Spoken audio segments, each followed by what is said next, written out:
Assalamualaikum warahmatullahi wabarakatuh. Alhamdulillah, alhamdulillahilladzi arsala rasulahu bil huda wa dinil haq liyudhhirahu 'ala dini kullihi walau karihal kafirun. Asyhadu an la ilaha illallah wa la syarika lahu wa asyhadu anna Muhammadan abduhu wa rasuluh. Allahumma shalli 'ala sayyidina Muhammad wa 'ala ali sayyidina Muhammad. Rabbi syrah li sadri wa yassir li amri wahlul 'uqdatam min lisani yafqahu qawli. Rabbi zidna ilma warzuqna fahma bi rahmatika ya arhamar rahimin. Alhamdulillah, segala puji syukur sama-sama kita rafa'kan kepada Allah Subhanahu wa taala yang telah memberikan nikmatnya, kurnianya pada kita semua yang kita rasakan pagi mulia ini, nikmat sehat, nikmat masa yang lapang sehingga kembali dapat berjumpa dalam pengajian kitab Sabilal Muhtadin. Hari ini kita masuk pada siri yang ke-130 pada 2 November 2023. Harapan kita semoga Allah memberikan rahmat dan kurnia pada kita semua, memberkati majelis ilmu kita. Semoga kita semua mendapat manfaat daripada ilmu-ilmu yang kita pelajari pada pagi yang mulia ini. Salawat salam sama-sama kita bacakan pada baginda Rasulullah sallallahu alaihi wasallam. Allahumma shalli ala sayyidina Muhammad wa ala ali sayyidina Muhammad. Harapan kita semoga Rasulullah sallallahu alaihi wasallam memberikan syafaatnya pada kita semua fi yaumil qiyamah, yauma la yanfa'u malun wala banuna illa man atallaha biqalbin salim. Hari di mana harta dan anak-anak tidak memberikan manfaat pada kita semua kecuali orang-orang yang datang menghadap kepada Allah dengan hati yang selamat, hati yang bersih. Maksudnya adalah bersih akidahnya daripada kesyirikan, kekufuran, dan akidah-akidah yang sesat. Para penonton yang dirahmati Allah sekalian, hari ini kita akan melanjutkan kembali pengajian kitab Sabilal Muhtadin. Hari ini kita masuk pada bab yang menceritakan atau membahas tentang perkara-perkara yang berkaitan dengan masalah jenazah ketika mana sudah dikuburkan. Ya, rupa-rupanya banyak sekali perkara-perkara yang dibincangkan di sini oleh Syekh Muhammad Arsad tentang perkara-perkara yang berkaitan dengan ketika mana jenazah itu sudah dikuburkan. Minggu lepas kita telah membincangkan tentang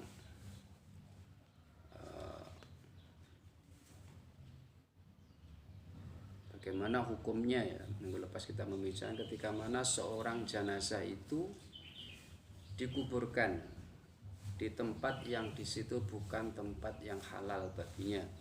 Maksudnya di tempat yang dirampas. Itu bagaimana hukumnya. Kemudian kalau ia diberi kain kafan juga bukan kain kafan yang halal, ia merupakan hasil daripada rampasan atau curian. Itu sudah kita bincangkan ya. Saya mengingatkan kembali ya. Ketika mana seorang jenazah, seorang mayit itu dikuburkan di bumi yang dirampas, maksudnya bukan bumi yang halal baginya, bumi yang tidak diberikan kepadanya secara halal, maka ia wajib dibongkar dan dipindahkan ke tempat lain. Kemudian ketika mana seorang jenazah itu, seorang mayit itu diberi kain kafan dengan kafan yang merupakan hasil curian atau daripada rampasan, juga wajib dibongkar dan diganti dengan kain kafan yang halal.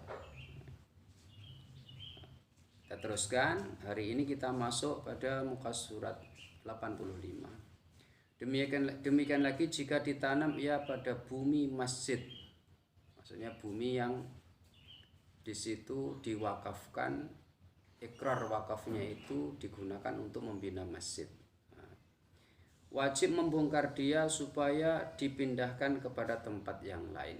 Jadi ini perlu diperhatikan, bumi atau tanah yang diwakafkan untuk membangun atau membina masjid di situ tidak boleh dijadikan sebagai tempat kubur ya. Ketika mana seorang itu ditanam atau dikuburkan di tempat yang seperti itu, ya wajib dipindahkan, dibongkar dan dipindahkan. Dan demikian lagi jika jatuh ke dalam kubur itu harta, dan jika ada ia daripada tirkah lagi sedikit seperti cincin Dan jika berubah mayit sekalipun, wajib membongkar dia, sama ada dengan dituntut yang empunya milik atau tiada,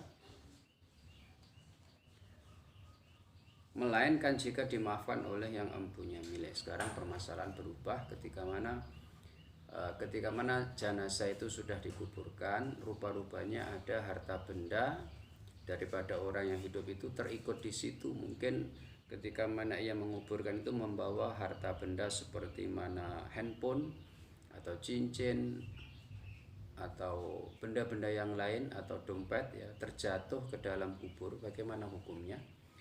Hukumnya di sini adalah juga sama, wajib untuk membongkar dia, mengambil harta benda itu ketika mana yang memiliki harta itu memang menuntutnya.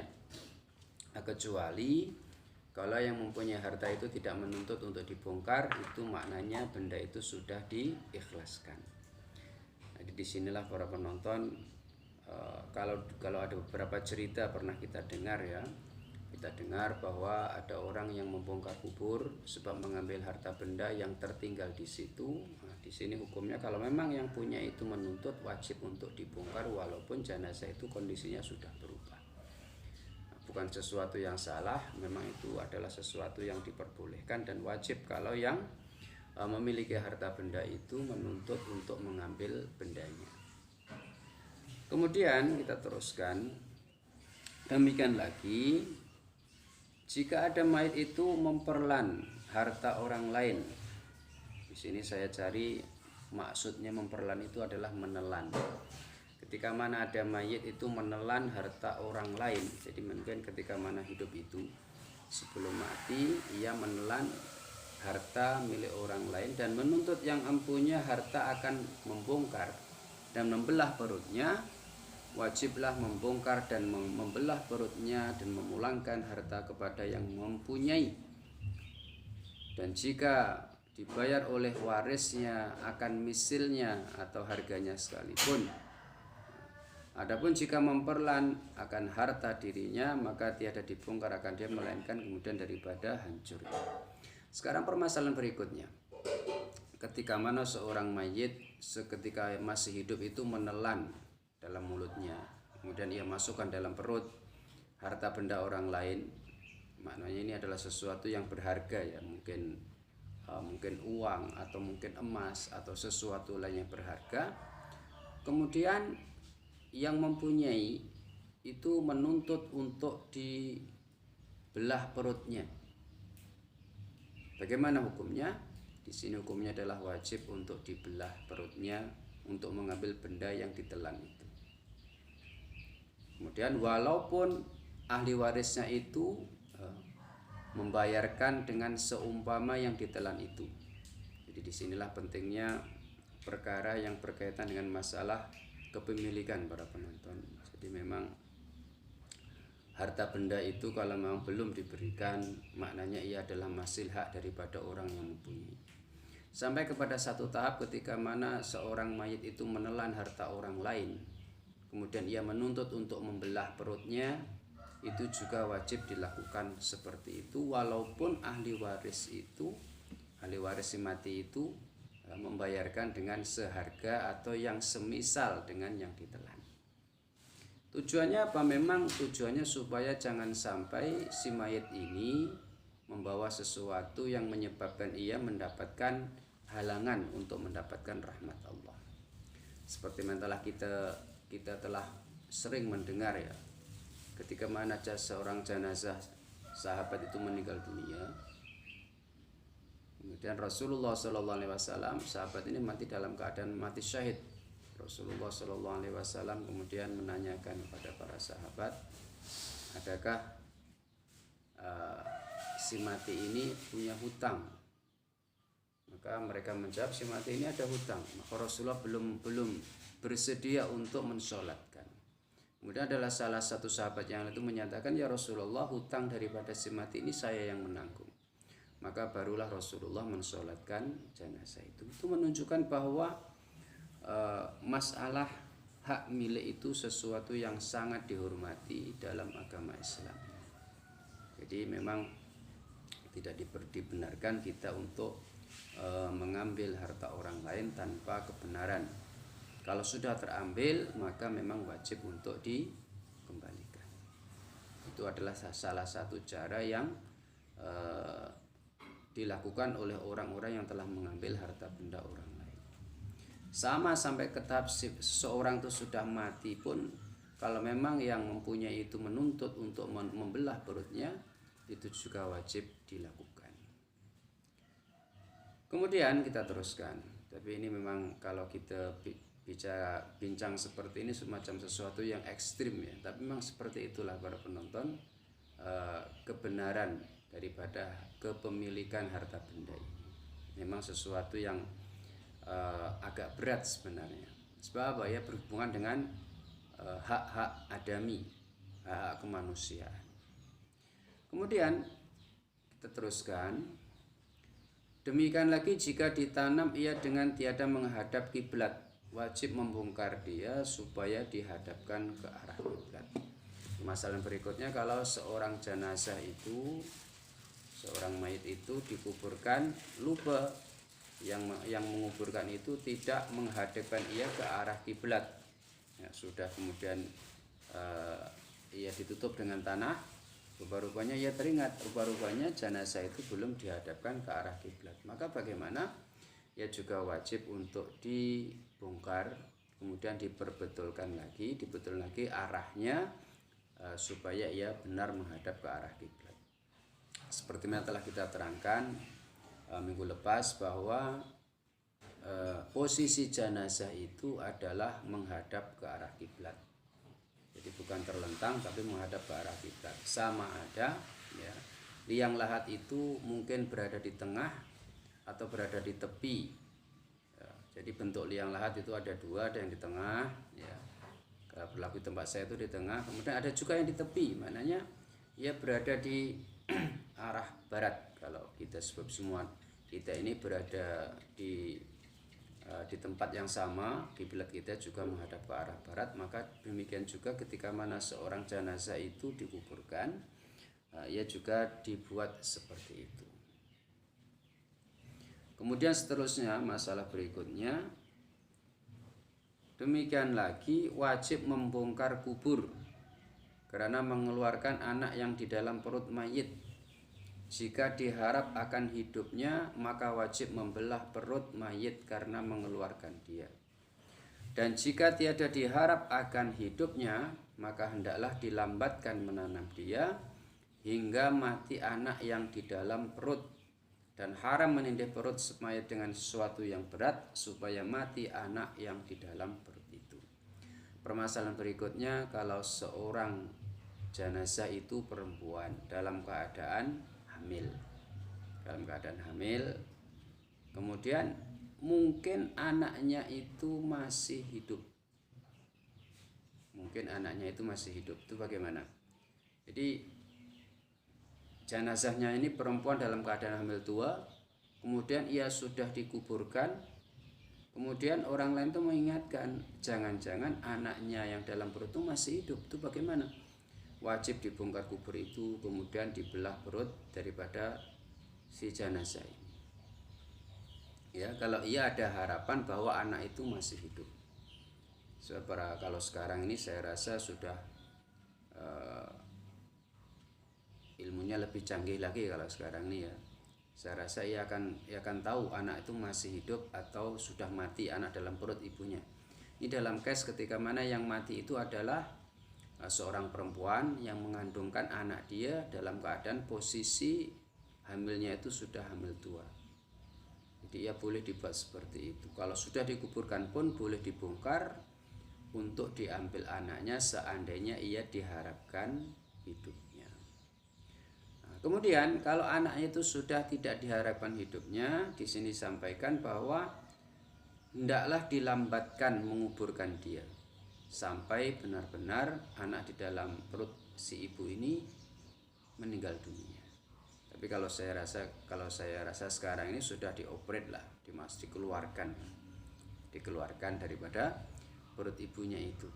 Kalau sekarang ini yang dibincangkan, zaman dulu belum ada teknologi yang operate dan lain-lain yang dulu yang kita lihat itu, yang kita dengar daripada orang-orang zaman dahulu, ya seperti itulah. Ya. Mungkin salah satu caranya dibelah perutnya ketika mana jenazah itu sudah meninggal dunia. Permasalahan berikutnya demikian lagi, jika ditaklekan tolak atau nazar atau merdeka dengan sifat mayit, maka hendaklah dibongkar akan dia karena mengetahui akan ada sifat itu atau tiadanya.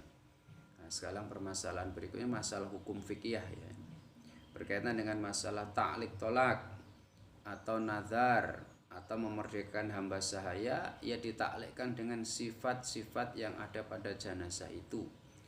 Contohnya mungkin seorang suami itu mentaklikkan tolak kalau istrinya itu bagaimana? Contohlah, istrinya berubah wajahnya berwarna hitam. Kalau istrinya itu berubah warnanya, wajahnya menjadi hitam, ia akan mentalak istrinya itu. Nah, talak itu akan terjadi kalau seandainya ya, yang ditaklikkan itu ada. Jadi untuk membuktikan sama ada yang ditaklikkan itu wujud atau tidak, perlu dibongkar jenazah itu, dibongkar kuburnya itu. Atau juga kalau ia ada nazar itu maknanya ia bersumpah, berjanji kalau ada sesuatu. Nazar ini contohnya hamba sahaya ya, itu juga ditaklikkan dengan orang yang mati itu, contohnya yang mati itu tuannya atau orang lain. Kalau seandainya ia seperti ini, maka hamba sahaya ini merdeka. Nah, untuk membuktikan itu memang kena dibongkar. Jadi di sini para penonton, membongkar kubur itu kalau ada alasan-alasan yang dibenarkan, ia adalah sesuatu yang diperbolehkan. Kalau tidak ada alasan yang dibenarkan, maka hukumnya adalah haram juga, tidak diperbolehkan. Kemudian dibongkar akan dia supaya naik saksi atas rupanya orang yang tiada mengetahui namanya dan bangsanya apabila besar perbantahan, atau supaya dihukumkan oleh qaif dengan salah seorang daripada dua orang yang berbantah atau dikenal keadaan mayit itu laki-laki atau perempuan, tatkala berbantah segala waris pada mayit itu, supaya dikenal umpama kaifiat anggota mayit tatkala berbantah segala waris serta orang yang memotong tangannya umpamanya. Nah, sekarang kalau juga ada perbantahan daripada ahli waris tentang keadaan si mati ini, ya mungkin yang mati itu belum jelas siapa orangnya, atau kalau memang itu mereka itu masih ragu-ragu yang mati ini laki-laki atau perempuan. Inilah permasalahan manusia ini memang banyak sekali para penonton. Ya. Kalau di sini dari zaman dahulu tidak ada istilah qaif. Qaif itu orang yang paham tentang masalah salasilah keturunan atau nasab. Jadi untuk menentukan ini sebenarnya keturunan siapa, itu mungkin juga boleh dikenali daripada mukanya atau ciri-ciri dalam tubuh dia. Kalau sekarang lebih canggih lagi menggunakan tes DNA, itu juga lebih memudahkan ya. Contohnya ini sebenarnya keturunan siapa. Sebab kalau dengan cara seperti itu akan diketahui ya, kalau ia adalah jelas keturunan daripada ini, maknanya ia daripada anak-anak dia, keturunan dia itu akan mendapatkan warisan daripada ini. Nah, itulah sukarnya kehidupan manusia di atas dunia ini.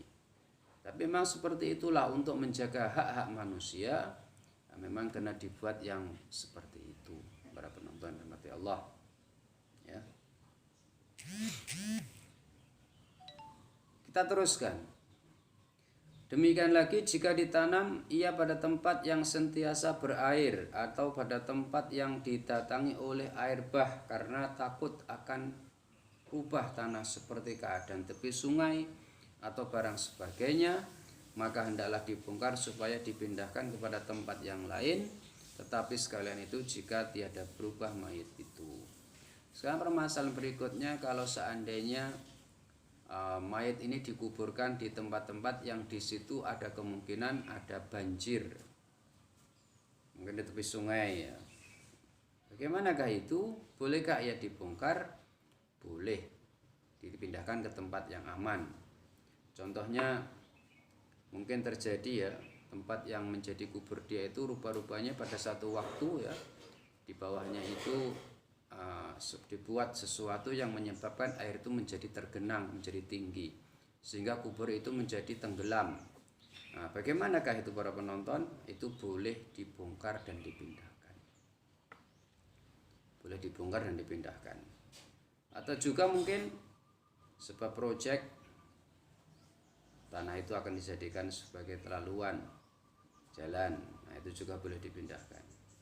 Wajib dipindahkan seperti itu. Karena apa? Menghormati orang-orang yang mati di situ. Jadi dalam keadaan ketika mana jenazah itu dikuburkan di tempat yang sentiasa ada air atau didatangi oleh air banjir, itu juga boleh dipindahkan. Nah, itu alasan memindahkan kubur seperti itu. Sekarang pindah buat permasalahan. Bermula menanam mayat bersama-sama dengan kubur segala Islam itu terafdol daripada tinggal seorang dirinya, supaya kena doa orang yang lalu dan yang ziarah. Sekarang permasalahan berikutnya para penonton, menguburkan jenazah orang-orang Islam di satu tempat yang khusus itu lebih utama daripada ia dikuburkan seorang dirinya. Kenapa alasan dia? Alasannya adalah supaya dia mendapatkan doa daripada orang-orang yang berziarah kepadanya. Kalau seandainya ia dikuburkan sendiri, otomatis yang menziarahi itu hanya ahli keluarga dia. Namun kalau ia dikuburkan di tempat yang memang umum, di situ orang-orang Islam dikuburkan, maka ketika mana ada orang yang berziarah kubur, mendoakan Allahumma ighfir lil muslimin wal muslimat, sudah tentu orang-orang yang berada di kubur di situ, yang dikuburkan di situ mendapatkan fadilah daripada doa. Itu menurut pandangan Syekh Muhammad Arsyad ya. Sebab para penonton yang dirahmati Allah, alam barzah itu sebenarnya hampir sama seperti kehidupan di atas dunia ini, cuma berbeza tempatnya ya. Jadi mereka itu seperti di tempat yang lain daripada kita, tapi sebenarnya alamnya hampir sama seperti alam manusia ini. Jadi kalau mereka dikuburkan di tempat yang di situ ramai, mungkin mereka lebih selesai ya, mungkin. Bismillahirrahmanirrahim, kita teruskan. Di sini alasan dia supaya mendapatkan doa daripada orang yang berziarah. Sering-seringlah kita berziarah kubur dan mendoakan orang-orang yang mati itu. Dan makruh bermalam seorang dirinya pada tempat kubur karena barang yang di dalamnya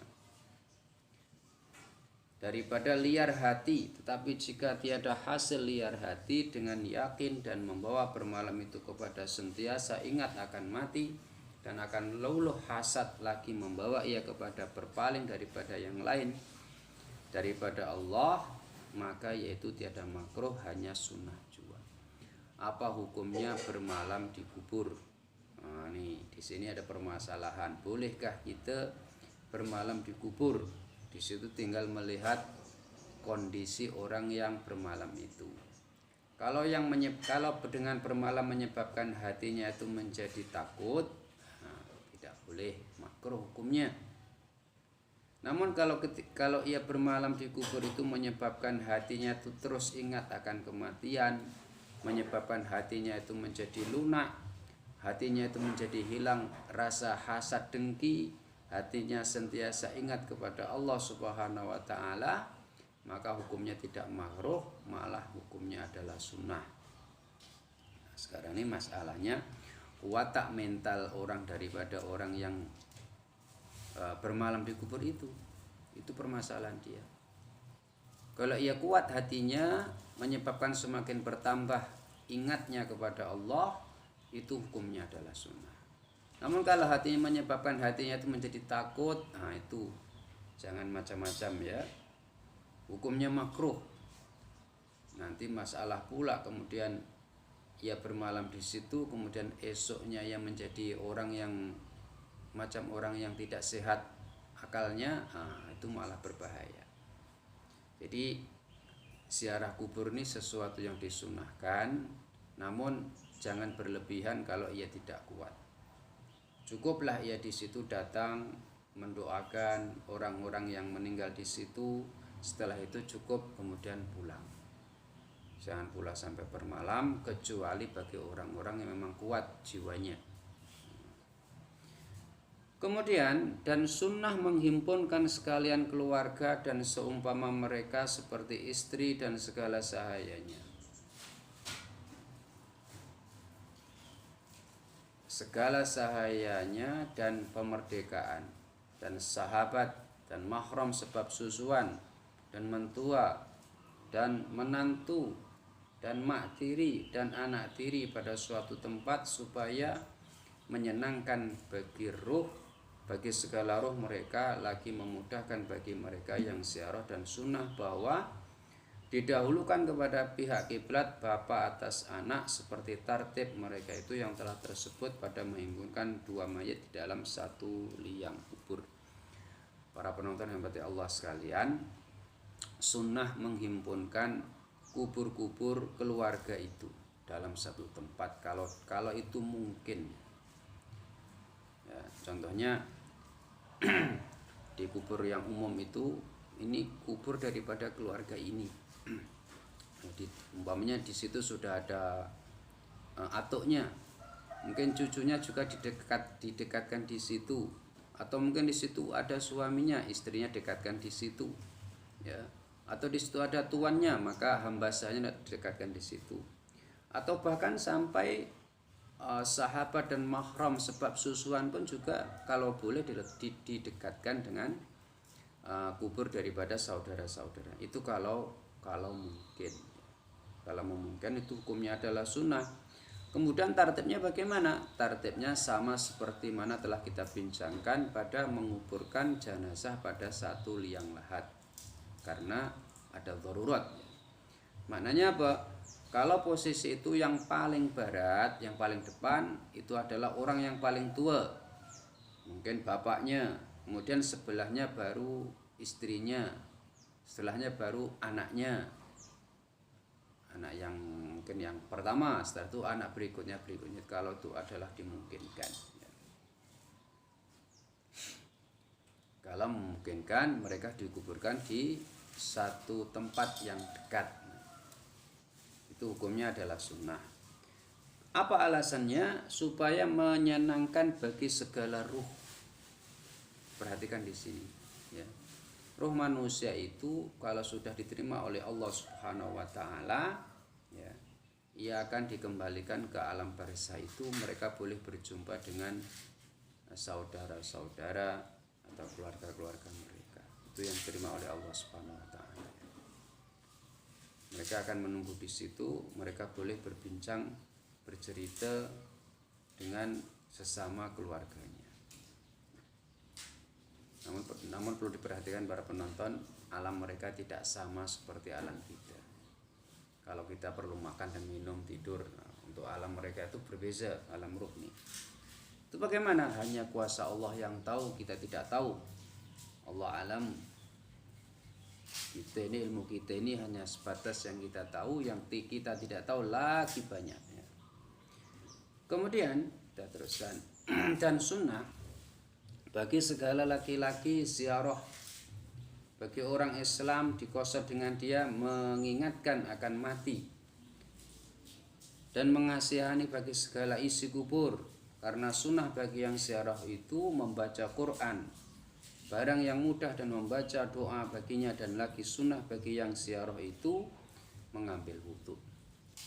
Sekarang permasalahan berikutnya, disunnahkan bagi laki-laki untuk ziarah kubur. Nanti perempuan ada hukumnya sendiri.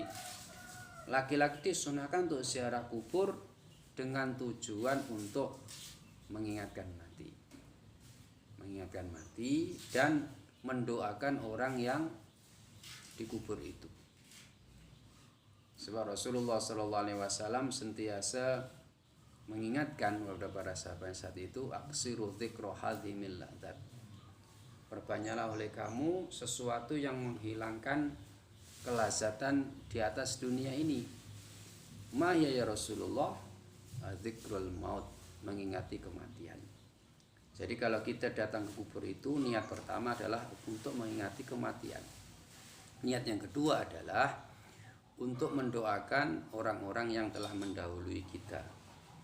Di sini disampaikan disunnahkan untuk membaca Al-Quran, mana yang mudah. Maka para ulama ya, mereka menghimpunkan bacaan-bacaan yang dibuat ya, seperti mana yang telah kita amalkan, yang terkenal dengan istilah tahlil itu. Sebenarnya kalau kita nak gunakan yang lain pun boleh. Tahlil itu juga bagus, apa? Di situ dihimpunkan ayat-ayat Al-Quran ya, daripada Al-Fatihah, Qul huwallahu, Qul a'udzu birabbil falaq, Qul a'udzu birabbin nas. Kemudian awal daripada surat Al-Baqarah, akhir daripada surat Al-Baqarah. Di situ juga ada bacaan tasbih, bacaan tahmid, bacaan tahlil, bacaan sholawat. Itu sebenarnya sesuatu yang sebenarnya disunnahkan. Cuma ketika mana zaman dahulu itu ya, di sini seperti yang ditulis oleh Syekh Muhammad Arsyad, membaca Al-Quran. Al-Quran yang mana terpulang pada kita semua. Adapun untuk memudahkan orang awam seperti kita ini, para ulama menghimpunkan bacaan-bacaan yang seperti itu. Ya. Yang tujuannya adalah supaya semua itu nanti akan menjadi barokah doa bagi para jenazah yang dikubur itu.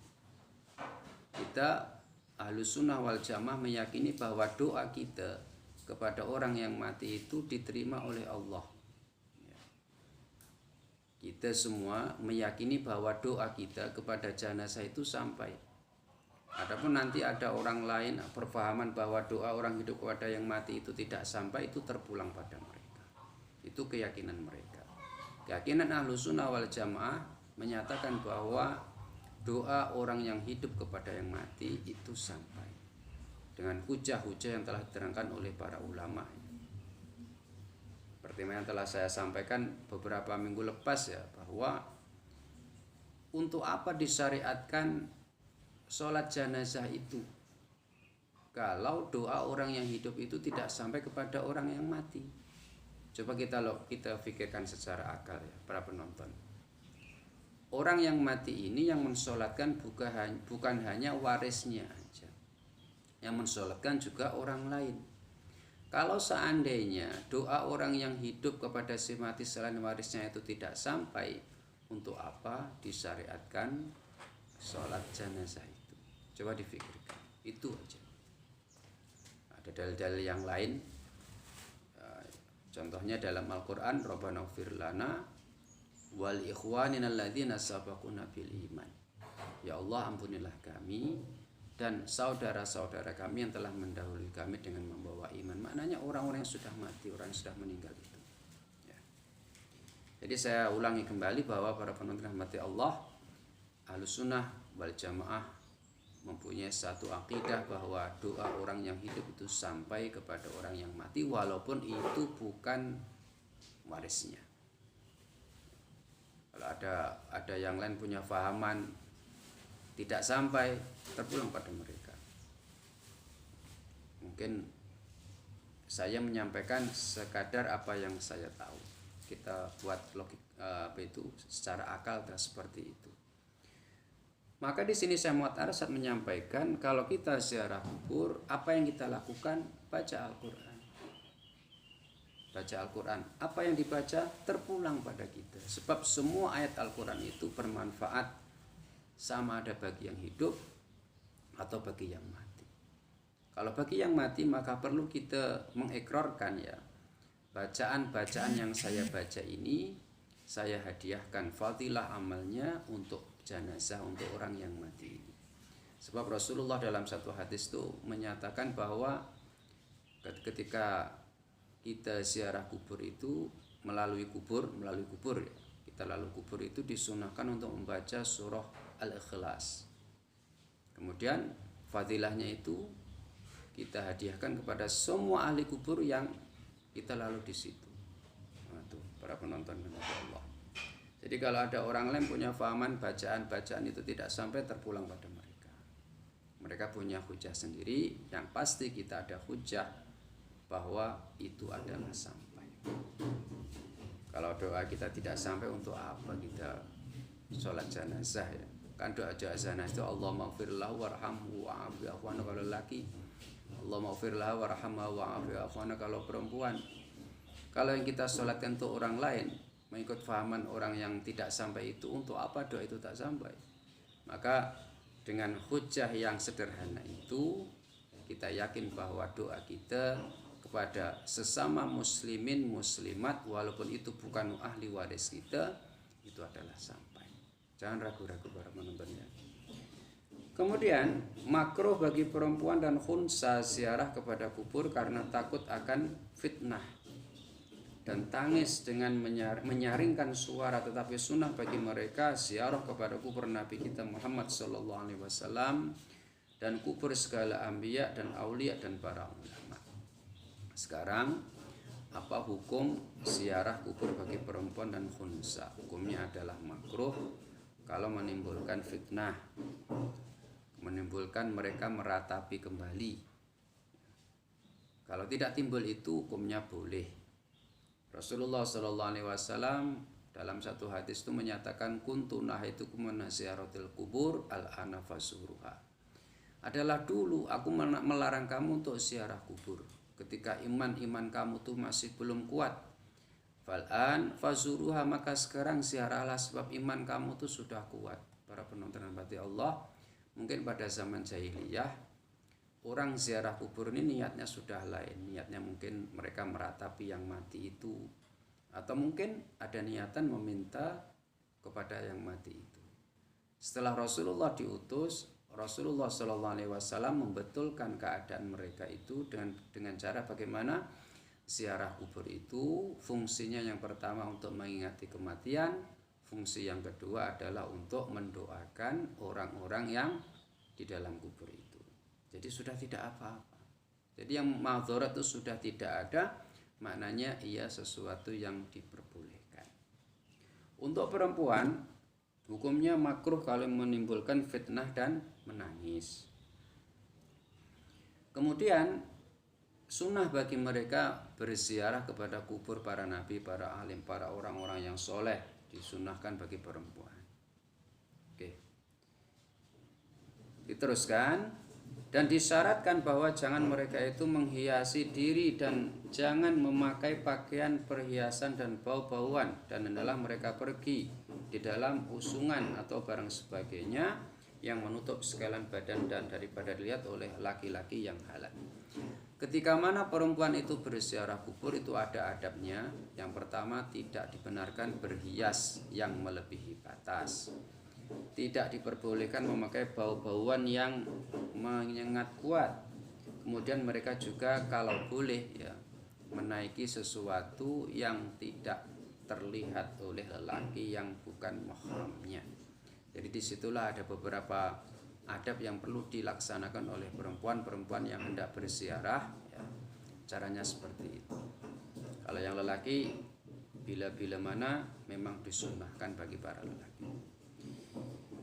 Oke, kita teruskan para penonton yang dirahmati Allah. Dan sunnah bagi yang ziarah itu memberi salam atas segala isi kubur serta berhadap kepada pihak mukanya serta dibaca salam yang diajarkan oleh Nabi kita Muhammad SAW. Assalamualaikum tara qaumin mu'minin wa inna insyaallah bikumul lahikun. Wa inna insyaallah bikum lahikun, atau assalamu ala ahli diyar minal mu'minin wal mu'minat wa inna insyaallah bikum lahikun as'alullah lana wa lakum al-afiyah, riwayat Muslim. Kesunahan berikutnya, jadi kalau kita hendak berziarah itu ada doanya sebelum memasuki kubur itu, ada doanya assalamualaikum tara qaumin mu'minin wa inna insyaallah bikum lahikun. Keselamatan kepada kamu ya, wahai orang-orang yang duduk di situ. Perhatikan di sini para penonton, tara qaumin mu'minin itu maknanya tempat kaum mukmin. Alam barzah itu sebenarnya hampir sama seperti alam dunia manusia. Manusia roh itu berkumpul. Duduk di situ kalau orang itu rohnya baik, diterima oleh Allah, dikembalikan ke alam barzah, mereka menikmati nikmat kubur itu. Saya pernah bercerita bahwa seseorang yang diterima oleh Allah setelah melalui proses soalan malaikat mungkar nakir dengan selamat, ya, rohnya itu akan mendapatkan nikmat kubur. Bagaimana ucapan malaikat kepada orang yang seperti itu? Tidurlah kamu, wahai orang mukmin, seperti tidurnya pengantin baru. Untuk apa seperti itu? Nah, itu adalah satu penghargaan, apresiasi yang tinggi kepada orang-orang yang baik, para penonton. Maka ketika di alam barzah itu adalah alam penantian, sehingga manusia itu dibangkitkan pada waktu kebangkitan. Jadi menunggunya tidak lama. Berbeda dengan orang-orang yang rohnya itu jahat, rohnya tidak terima oleh Allah, maka mereka menunggunya itu sangat lama. Seperti dalam Al-Quran itu diceritakan Fir'aun dan bala tentara yang menyokong dia itu setiap hari, pagi dan petang ditunjukkan tempatnya. Fir'aun dan orang-orang yang bersama kamu, tempat kamu di sini ditunjukkan. Betapa menderitanya, belum lagi masuk sudah ditunjukkan. Menakutkan ya.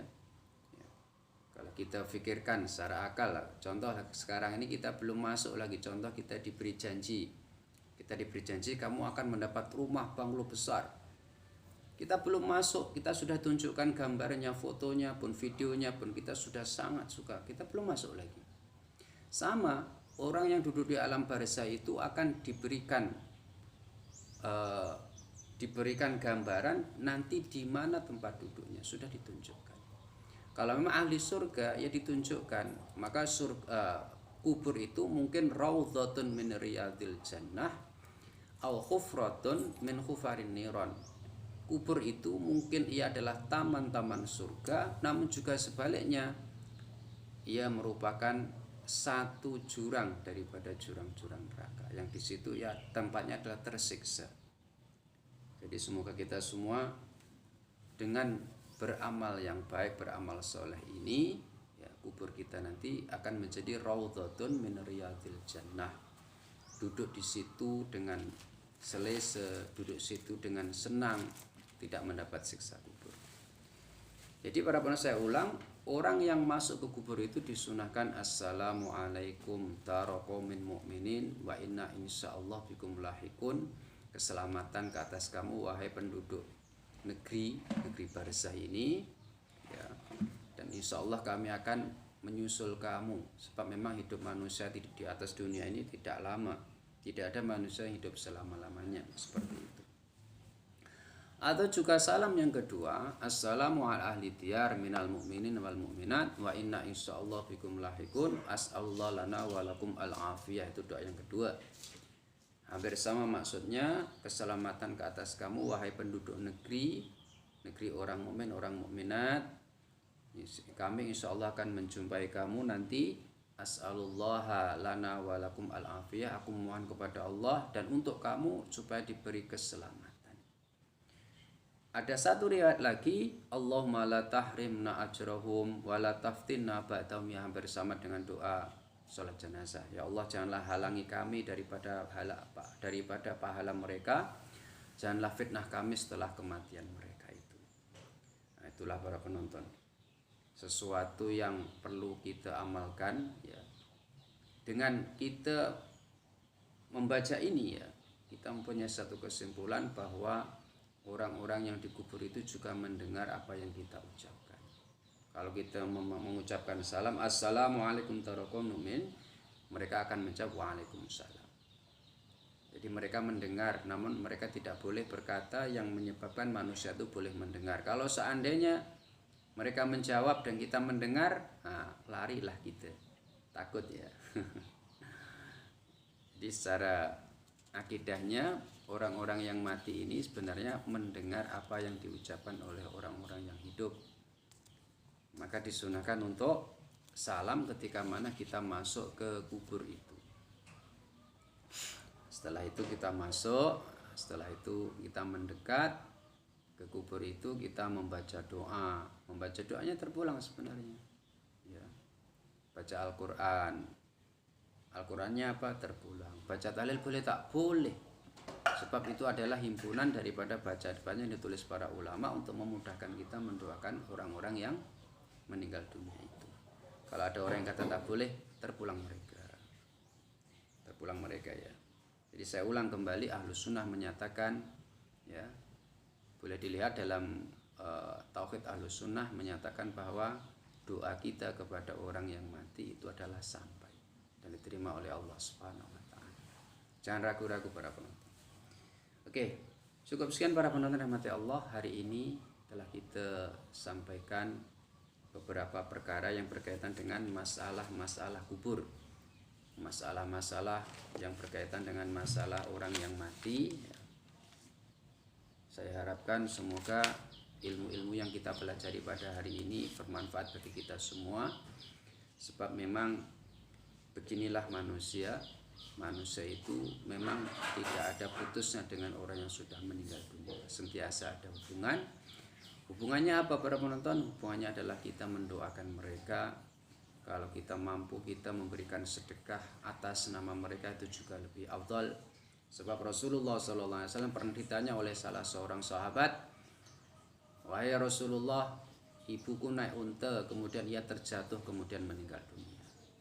Kalau seandainya aku bersedekah atas nama dia, boleh tak Rasulullah? Rasulullah menyampaikan, iya, diperbolehkan. Jadi itu adalah sesuatu yang boleh kita amalkan. Namun yang mungkin perlu diperbetulkan adalah niat kita. Jangan sampai kemudian kita bersedekah itu berniat menunjuk atau berniat yang lain yang tidak betul, itu jangan. Ya, itu satu kesalahan. Jadi maknanya ketika mana kita punya rizki yang lebih, yang diantara rizki itu kita sedekahkan atas nama si mati, mungkin orang tua kita, mungkin atuk kita atau ahli keluarga kita, itu sesuatu yang diperbolehkan. Yang tidak boleh adalah niat yang salah. Ya, semoga kita semua diberi petunjuk oleh Allah Subhanahu wa taala untuk menuju jalan yang benar. Ada salah silap apa yang saya sampaikan pada pagi hari ini, saya mohon maaf. Insyaallah kita bertemu kembali kita pada minggu hadapan.